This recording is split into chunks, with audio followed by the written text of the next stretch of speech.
Estamos voltando com o pessoal da TV neste momento e a gente vai receber, inclusive, aqui a deputada Maria do Rosário para falar também sobre esse caso. Estamos de volta acompanhando sobre essa decisão de Eduardo Bolsonaro de ir para os Estados Unidos, a repercussão na política brasileira, ele dizendo que está vivendo aqui uma perseguição e ele dizendo neste momento, inclusive, estamos num regime de exceção no país. A gente tem visto a repercussão disso no Congresso Brasileiro. A gente recebe, a partir de agora, a deputada federal Maria do Rosário também para comentar a respeito disso, como é que está o clima no Congresso Brasileiro com esse, vamos dizer assim, esse grito aí, esse choro de Eduardo Bolsonaro a respeito do que ele está sofrendo no Brasil. Olá, deputada, seja muito bem-vinda ao nosso programa. Bom dia. Olá, Fabíola. Um abraço ao Thales e ao Josias e a todo mundo que nos acompanha aqui. Pois é muito choro para quem agrediu tanto o Congresso e a democracia. É muito choro para quem decide ficar num outro país e certamente abandonar a sua própria nação, a nação brasileira. Mas, enfim, esse é o debate que está aqui com outras pautas, porque o Congresso não vive apenas e não pode viver orientado pelos humores a Bolsonaro. Nós temos prioridades aqui para trabalhar que dizem respeito ao povo brasileiro, o que interessa realmente nessa agenda, a votação do orçamento, hoje as comissões, eleição imposta das comissões, e, sem dúvida nenhuma, também a matéria que o presidente Lula ontem enviou para o Congresso, que é o projeto que isenta até R$ 5.000 o imposto de renda, que é uma vitória e o cumprimento de um compromisso de campanha que ele tinha e finalmente chega O que à que Câmara dos Deputados e ao é Senado Federal. a agenda bombando, principalmente a agenda econômica? A gente vai entrar nesse assunto também, deputada, mas só antes a gente entender um pouco mais da repercussão disso e do seu entendimento, né? A senhora até abriu falando, é muito choro para quem já atacou demais a democracia. O que está por trás disso, na sua análise? Né? Como é que a senhora, como deputada federal há tantos anos que atua na política brasileira, como é que a senhora entende um deputado como ele, que recebeu milhares de votos, né, um dos mais votados de São Paulo, ele deixar a Câmara, ir para os Estados Unidos, né, e ele dizer que está vivendo uma situação como essa, né, e ele está falando de exílio político. O que está por trás dessa decisão dele na sua análise? Olha, do ponto de vista da condição de parlamentar, é tão honroso, é tanta honra e responsabilidade receber o voto das pessoas que eu mesma me pergunto, né? O que estará movendo um parlamentar a abrir mão do mandato, um parlamentar com uma votação tão expressiva, tão significativa? Bem, a gente se pergunta isso de um lado, mas de outro lado, a articulação desses setores que têm se movido contra a democracia no Brasil, com os padrões com articulações internacionais, é obviamente fácil de se reconhecer. Hoje o governo apresenta uma esperança para vários setores da extrema-direita no mundo, tem significado, e não ao acaso, brasileiros, parlamentares brasileiras foram aos Estados Unidos na posse de Trump, ainda que não considerados como cidadãos ali, porque em seguida já veio toda a deportação de brasileiros e de outros nacionais, enfim, mas não teve uma participação de pessoas do Brasil na posse de Trump, mas a Câmara dos Deputados sabe que muitos parlamentares foram até lá. Entre eles, não é, essa relação construída com a família Bolsonaro. Agora, é muito falso, e eu faço questão de dizer aqui, neste canal e através de vocês, para que até se possa produzir um contraponto ao que Eduardo Bolsonaro está dizendo, é muito falso dizer que há uma perseguição a ele ou a qualquer dos Bolsonaros no Brasil. Se existisse uma perseguição objetiva, não estaria um no Senado, outro na Câmara Municipal do Rio de Janeiro, tocando a vida e, enfim, realizando seus mandatos. E mais do que isso, não existiria o contraditório que em todos esses processos que são movidos para cada um, contra cada um deles, e, sobretudo, o ex-presidente da República, todos esses processos têm a garantia do contraditório, do direito de defesa. Ocorre que está funilando esse caminho. E, ao mesmo tempo que os processos judiciais estão sendo afunilados para responsabilização pela motivação de tentar abolir o Estado Democrático de Direito, há vários outros processos em andamento. E, em especial, há aqui uma situação. O domingo não foi de grande manifestação. Não me parece um acaso que Eduardo Bolsonaro tome essa decisão após o grande ato que eles convocavam para 16 de março se transformar em uma pequena caminhada entre pessoas ultradireitistas apoiadoras do seu pai. Ou seja, o esvaziamento do apoio popular também move, possivelmente, a decisão política de tentar montar um bunker nos Estados Unidos para, de lá para cá, incidir sobre a política nacional. Não terá sucesso no que depender da gente. Deputada, o fato é que, com essa decisão dele, o Eduardo conseguiu tomar o noticiário. Foi uma decisão que o noticiário estava todo... A impressão é que seria o principal assunto do dia, a questão da decisão do presidente Lula de o imposto de renda para as pessoas que ganham até 5 mil ser sem cobrança, e isso ficou em segundo plano. A grande discussão foi o Eduardo Bolsonaro. A senhora acha que houve uma estratégia de marketing nessa direção? Travou. A senhora ouviu ou não? Travou um pouquinho aqui, mas você me perguntou se... Foi uma estratégia de marketing. Se foi uma estratégia de marketing a decisão para tirar o foco dos assuntos importantes. O anúncio eu não acredito tomou nisso. Noticiário. Não acredito. Não acredito Eu acho que seria reconhecer uma capacidade que talvez esse articulista, essa pessoa não tem, né? Eu vejo um esvaziamento talvez em outros momentos, cercados pelo gabinete do ódio, com uma força de publicidade, a força do próprio Estado, o poder do governo, talvez em outros momentos eles tivessem esse poder de antecipar e planejar dessa forma. Eu vejo muito mais como um ato de ocupação de espaço midiático, porque ele não está renunciando à condição de ser um líder que se contrapõe à democracia e um parlamentar da extrema-direita, golpista.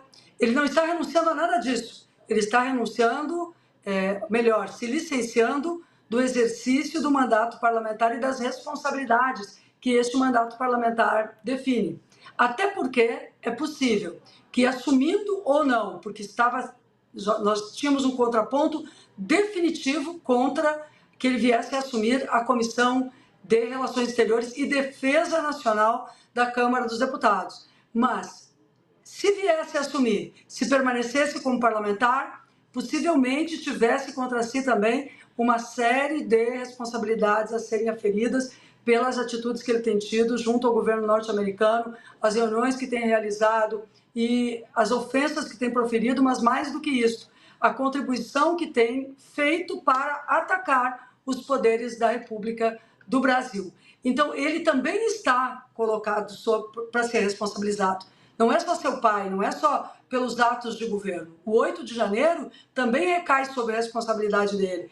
E é possível que, ao contrário, dele tentar sair daqui, porque no dia em que o Lula apresentava alguma coisa, ele tente sair por conta do 25 de janeiro, do 25 de março, do que vem pela frente, do julgamento do STF e do esvaziamento do apoio popular que o bolsonarismo tem tido. Outros líderes de direita estão se apresentando e eles têm uma disputa entre eles também. De forma que eu vejo que a saída dele do Brasil tem a ver com isso, por tentar manter-se vivo e distante de ser responsabilizado como talvez uma alternativa até para 2026. Agora, deputada, esse ato estrelado pelo Bolsonaro no domingo passado, agora esse refúgio meio cenográfico do Eduardo Bolsonaro nos Estados Unidos, esses dois episódios eles têm como pano de fundo a proposta de anistia que está tramitando na Câmara. Eu não tenho dúvidas quanto à sua posição pessoal em relação a essa proposta. Sabemos todos que a senhora é contra. Mas eu queria explorar a sua experiência como parlamentar para saber, objetivamente, se a senhora enxerga alguma chance de essa proposta chegar ao plenário e, eventualmente, ser aprovada na Câmara, sendo enviada, porque toda a visão geral é de que na Câmara pode passar, no Senado talvez brequem. E qual é a sua percepção como parlamentar? Pode passar? A minha percepção, Josias, obrigada pela questão, é que se essa matéria chega a ser votada e aprovada, é porque nós já estaremos em dissolução dos poderes e num grau de enfrentamento insuportável para o Brasil. E, portanto, essa matéria ela deve ser impugnada de tramitação por vários motivos. Pela sua inconstitucionalidade, porque não há que se falar de atos para anistia se ainda não há condenação. É tão estranho, me parece, a inexistência de condenação e o pedido de atos, né? Claro que existem alguns condenados já pelo 8 de janeiro, mas não se pode dizer que os mandantes, os organizadores já foram condenados. E eles estão aqui, dentro da Câmara dos Deputados, no ambiente da política. Então, eu vejo que essa matéria ela tem um potencial enorme de atacar e dissolver o poder efetivo das instituições, de construir mediações políticas, porque ela tem o significado de colocar-se ao lado de quem agiu para um golpe no Brasil contra essas próprias instituições. Por isso, é fundamental que a democracia não seja algo para ser sustentado apenas a partir da gente, que somos apoiadores do presidente Lula, que somos de esquerda, que somos do PT ou do PSB, ou dos partidos do PSOL, enfim, partidos, os mesmos partidos que compõem o Centrão, eles precisam também, e a gente faz permanentemente esse diálogo, estarem motivados para defender o básico de uma sociedade, que são as instituições. Agora, e a senhora diz democracia. que Essa não é a a democracia. proposta. Pois não. A senhora diz que a própria tramitação da proposta deveria ser impugnada porque se trata de algo inconstitucional. O que eu queria saber também, objetivamente, é se o vosso partido, se o PT, tem algum compromisso do presidente da Câmara, Hugo Motta, de não levar este assunto ao plenário, ou isso está vagando, essa possibilidade existe? Eu acredito que sim, mas não, o compromisso do presidente Hugo não é um compromisso com o PT. Eu creio que é um compromisso com o seu próprio discurso de posse, o seu discurso de candidato e o seu compromisso com a Constituição, com a democracia e com o Brasil. Então, eu avalio que há esse compromisso na medida do seu pronunciamento, na medida dos compromissos que ele assumiu como candidato. Outros podem avaliar de outra forma, mas a minha percepção, como democrata, é que isso não diz respeito apenas ao nosso partido, mas diz respeito à instituição que ele representa acima de tudo. A senhora concorda com esse pedido que foi feito para que o Bolsonaro utilize uma tornozeleira eletrônica para que ele não corra risco de ele fugir e até ir para alguma embaixada, pedido feito por deputados do PT ao Supremo Tribunal Federal, deputada? Bem, fuga e Bolsonaro parece que são expressões que andam juntas. Eu não tenho como avaliar, mas creio que quem está à frente do processo, com responsabilidade do inquérito e agora do processo, deve avaliar essa possibilidade. Porque ele já foi para a Embaixada da Hungria, né? Parece até que foi num carnaval, não sei o que tinha de melhor na Embaixada da Hungria, mas enfim, foi para a Embaixada da Hungria avaliando isso, a possibilidade de fuga, porque também ele tem conexões internacionais, inclusive agora o seu filho ficando nos Estados Unidos, conectado a líderes de extrema-direita de outros países, então também pode ser uma ponta de lança para a organização de uma fuga, e também porque, se nós observarmos a denúncia feita pelo Procurador-Geral da República, ela indica que durante toda aquele planejamento minucioso do golpe, que previa a presença de atiradores de elite, que previa a presença e um plano de assassinato do presidente Lula, de envenenamento do vice Alckmin, do Alexandre Moraes, que estava no TSE, todo aquele planejamento, o encadeamento dele, tem também um plano de fuga. E nós sabemos o quanto estes grupos não são pessoas, eles são articulados, inclusive com conhecimento militar sobre essa articulação. Então, eu não tenho qualquer dúvida que medidas que possam ser tomadas para evitar a responsabilização, as autoridades do Poder Judiciário devem tomá-las. Se acharem que devem tomá-las. Não cabe a mim avaliar, mas se achar que tem este risco, eu avalio, penso que tem, mas não me cabe decidir, devem tomá-las. Afinal, bandido, como é que é? Bandido que pode fugir, quem sabe tem que usar a tornozeleira. Ô, deputada, eu sei que a senhora está iniciando comissão lá, a senhora precisa ir agora, não dá para responder mais nada, né? Eu queria muito trazer aqui uma fala feita agora há pouco pela Marina Silva. Dá tempo? Não dá, né? Dá, por favor. Dá, então vamos lá.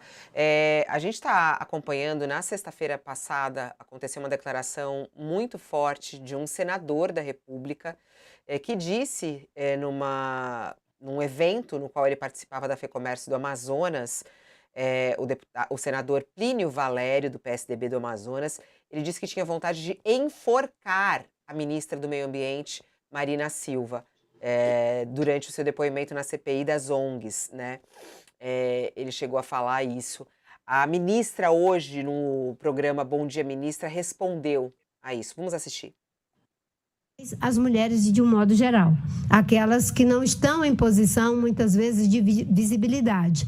E eu sofri agora, né, pela manifestação de um senador que fez uma afirmação de que era muito difícil para ele ficar conversando comigo durante 6 horas sem me enforcar. Eu fico imaginando alguém que é ministra do Meio Ambiente, alguém que, de certa forma, é conhecida dentro e fora do país, tem que ouvir uma coisa dessa de alguém incitando a violência por discordar de alguém, porque isso é uma forma de incitar a violência contra uma mulher.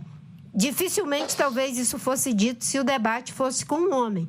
É dito porque é com uma mulher. É dito porque é com uma mulher preta, uma mulher de origem humilde e uma mulher que tem uma agenda que, em muitos momentos, confronta os interesses de alguns que, no meu entendimento, deveria ficar apenas no espaço da divergência política e não no incentivo à violência. Com a vida dos outros não se brinca. Quem brinca com a vida dos outros ou faz ameaça aos outros de brincadeira e rindo, só os psicopatas são capazes de fazer isso. Eu acho importante colocar para a senhora, até pela violência que a senhora já sofreu e que o Brasil todo já sabe, né? Como é que a senhora vê uma ameaça feita como essa à ministra Marina Silva, né? De um senador da República, falou que é muito difícil ficar conversando com ela e a vontade de enforcá-la, né? Como é que a senhora analisa isso, esse clima do parlamento brasileiro? Olha, Fabíola, nunca termina esse grau de violência abjeta e absurda porque o parlamento não assume a sua responsabilidade de dar um ponto final nessa atitude de líderes políticos que agem com violência contra as mulheres. E a Marina tem toda a razão, é contra ela, mas não é só contra ela, é contra todas nós. O Brasil teve 27 milhões de mulheres no ano passado até agora, em um ano, que sofreram alguma forma de violência de gênero. O Brasil tem números de feminicídio que são absurdos e todo feminicídio começa com agressões de outros formatos, psicológicas, físicas, sexuais, enfim.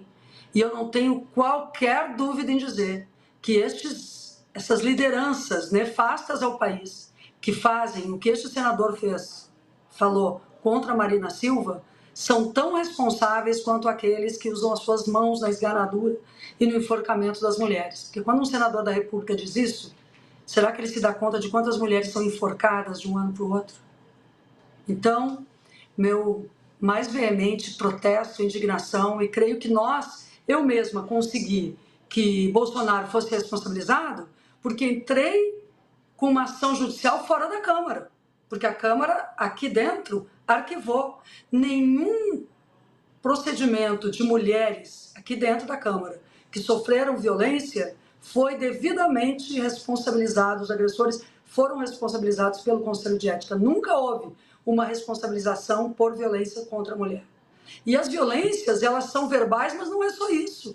Elas movem atitudes. De forma que tudo é muito integrado, minha indignação, nojo mesmo desse tipo de atitude de um senador. Solidariedade à Marina, mas a gente já passou da fase de solidariedade entre nós. Nós queremos agora que eles sejam responsabilizados. Responsabilizados como o Bolsonaro foi, por dano moral, apesar de ter sido mantido na esfera do crime e agora responder por outras questões. Eu concluo dizendo o seguinte: o machismo, o ódio, a misoginia, o racismo, todas essas formas de ódio, elas nunca estão sozinhas. Elas carregam também toda uma condição de opressão e de autoritarismo político, muitas vezes. Então, que esse senador responda pelos seus atos. Marina é maior do que isso, maior do que ele, inclusive. Talvez isso é que ele não consiga aceitar, que uma mulher tenha o brilhantismo que lhe falta. Muito obrigada pelas palavras. Como mulher é muito bom, né, a gente ter essa resposta. Deputada, vai lá para sua comissão. Eu sei que hoje o dia está quente aí na Câmara. Pronto. Obrigada por estar aqui. Até a próxima. Bora, vamos para a CCJ. Beação, estamos aqui à disposição. Bom trabalho. Muito obrigada. Obrigado, tchau. Obrigado. Eu imagino a dor da ministra